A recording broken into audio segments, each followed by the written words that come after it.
Hi guys, I wanted to do another video today talking to you about my experiences in the psychiatric unit of hospitals. It's not nearly as scary as what you may think or you may have seen on the television or in movies.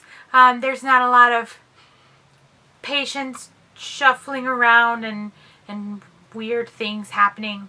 It's just normal people that are dealing with some tough stuff. In my experience, people have been very positive about being in the hospital. They are susceptible to help. They want to help you as well.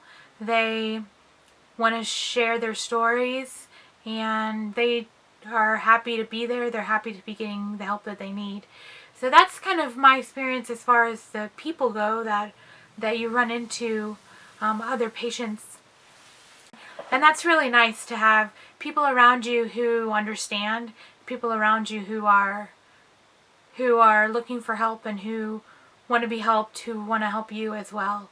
So that's a good thing. As far as the details, like the ins and outs, in both of the places that I went, all of your things were taken from you and inventoried. And they were set somewhere away from you. I didn't get to have any of my personal belongings with me at either of the places that I stayed. In both of the places there were shared bedrooms. It was kind of like a dorm room. There were small beds, bathrooms in the actual room, so you had your own bathroom that you shared with another person. You wear scrubs, very classy, comfortable scrubs, which actually the first place that I went, they gave me some that were a little small, but the second place that I went, they gave me nice big oversized scrubs, and they were very comfy. You wear slipper socks. Although some people had on shoes at the most recent place that I went. They were allowed to wear tennis shoes without shoelaces or slip-on shoes or slippers. A lot of people had slippers. I just wore my hospital slipper socks, which is very strange to walk around for like a week in slipper socks. At one of the places actually there was a lot of people like to walk up and down the hallway, and if you walked, it was like walk 15 laps and it's a mile or something like that. So I walked a mile in slipper socks, which is kind of an amusing thing to think about now. My feet were so sore after that day. It was the day that I got out of the hospital. So throughout the day in both of the places that I have stayed, they have group sessions. Some of these are facilitated by a counselor or a doctor, and they're more like a proper group therapy. Some are just by the technicians. In both places, we just did kind of group activities where we talked about coping skills, or we talked about self-care, or we just did things that were helpful. The first place that I went, we had a couple of groups that were just fun stuff, like they had a Wii, so people played Wii, recolored. The first place that I went at had a decent amount of books, and you could take some of the books out of the little library place and read in the downtime. The second place that I went, they didn't have as many books, but you could read. They actually allowed the colors, the crayons and colored pencils to be out all the time. The other place, it was like you had to kind of be supervised with the colored pencils and crayons, which I wasn't really sure why, but the second place they allowed us to color, and that was nice. There was a TV in both places, and in both places the TV and the common area was closed during groups to encourage people to actually go to the groups. As far as the rooms go, in the second place that I went to, rooms where your room was kept open all of the time. Now in the first place, during the day from like a certain time to a certain time, your room was locked. So you had to participate in activities or be in the common room. You could not be in your room sleeping. They encouraged you to participate and be active in your recovery and treatment while you were there. The interaction with the outside world in both places was very, very different. At the first place, they only had visitation like twice a week at very odd times. The second place, though, there was visitation twice a day, every day. And also at the second place, they allowed you to make phone calls anytime during the day from like 7 a.m. to 10 p.m. as long as it wasn't during a group time. because again they were encouraging you to go to the groups.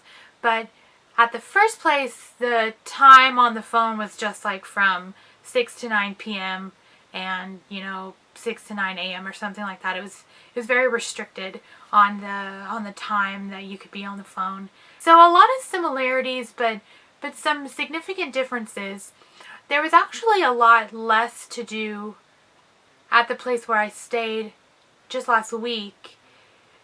It was just a lot of TV watching or sitting in your room, coloring, and I wanted to like write and take notes and stuff, and they didn't really have that. Really wasn't encouraged. Not that it was discouraged, but there wasn't really anything in place for you to have a pencil and paper with you at the groups or any other time. There was no like journaling or anything like that, and that kind of bothered me because I like to put my thoughts down on paper.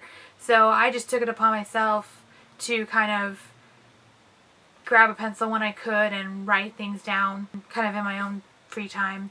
The most recent place that I went, there was a lot of TV watching. Did I say that already?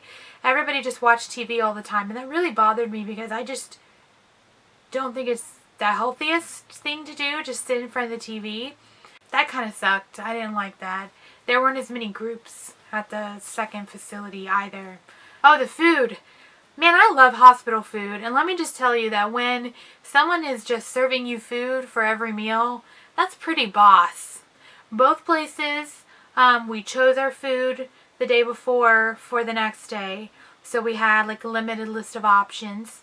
We had to choose our food, and then we also had snack time like it's kindergarten. Another thing that was the same at both places is there was coffee. There was always coffee, but it was only caffeinated coffee until noon. And after noon there was decaf, which actually is something that I kind of took with me from the first places, and I'm definitely doing it now, is trying to not have caffeine after a certain time in the day, because it's just less good for you. Unfortunately, your health should come first over just your general wants when you have a mental illness, because it is about living a whole healthy lifestyle, not just about taking your medicine and going to counseling. Another thing I didn't say is that obviously there are doctors. You talk to the doctors. At the first place, the psychiatrist didn't spend much time with me at all, which I didn't like. I had like one counseling session with a counselor, but then the psychiatrist that actually prescribed the medicine only spent like 10 to 15 minutes with me, if even that long. But at the second place, I got to see my psychiatrist every single day, and the very first day she asked a lot of questions, and I was probably with her for 45 minutes to an hour. That's kind of the rundown of how things worked for me when I was in the psych ward. If you have any questions, let me know. I would love to answer. If you want to know what anything in particular was like. Yeah, like I said, it wasn't scary. It wasn't weird. It was just a hospital. All the staff was always nice. Both places I went. It just felt weird only because we, the patients, made it feel weird because we knew where we were, but it wasn't really all that strange. It was just like any other hospital stay. Anyways, I guess that is all for this video. Thank you so much for watching if you watched till the end. If you're watching on YouTube, don't forget that you can subscribe in the bottom left hand corner. You can thumbs up if you like this video. You can support me on Patreon if you enjoy my videos and you want to support me. Otherwise, you will see me next time. Don't forget to be awesome.